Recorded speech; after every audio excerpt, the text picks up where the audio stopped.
பிரபல எழுத்தாளரும் திரைப்பட இயக்குநருமான எஸ்.டி. புவி எழுதிய நூல் மதுரையில் நடைபெற்று வரும் புத்தக கண்காட்சியில் வெளியிடப்பட்டது.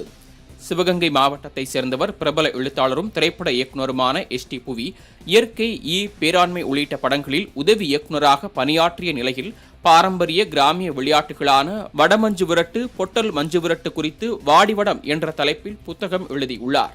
இதனை சந்தியா பதிப்பகத்தின் தலைமை மேலாளர் சவுந்தரராஜன் வெளியிட்டு முதல் பிரதியை பெற்றுக்கொண்டு வாழ்த்தினார். எப்போதுமே வாசகர்களால் பெரிதும் வரவேற்கப்படும் ஒரு நூலாக இருக்கிறது.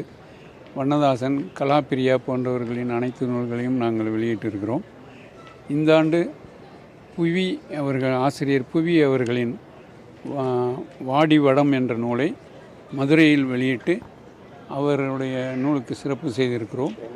இந்த வாடியோட நாவல் வந்துட்டு பொட்டல் மஞ்சள் சம்மந்தமாகவும் வட மஞ்சள் சம்மந்தமாகவும் நிறையா தகவலோடு வந்து எழுதியிருக்கிறோம். வாடி வடம்ங்கிறது வடமஞ்சள் சம்மந்தமான வேறு ஒரு பேர் தான் வாடி வடம்ங்கிறது. அப்புறம் இதில் வந்துட்டு இங்கே மதுரையை சுற்றி வந்துட்டு 24 கள்ளர் நாடுகள் இருக்கிறாங்க. அந்த கள்ளர் நாட்டுடைய வாழ்க்கை வரலாறு, மல்லாவட்டை நாட்டுடைய வரலாறு சம்மந்தமாகவும் இந்த புத்தகத்தில் வந்து இடம்பெற்றிருக்குது. வர்ற தலைமுறை வந்துட்டு பாரம்பரிய விளையாட்டான வீர விளையாட்டு இந்த ஜல்லிக்கட்டை வந்துட்டு மறக்காமல் இருக்கிறதுக்காகவும் அதில் உள்ள மாடுபிடி வீரர்களுடைய செயல்திறன் எப்படி இருக்கும் அப்படிங்கிறதுக்காகவும் இந்த நூலை வந்துட்டு நான் எழுதியிருக்கிறேன்.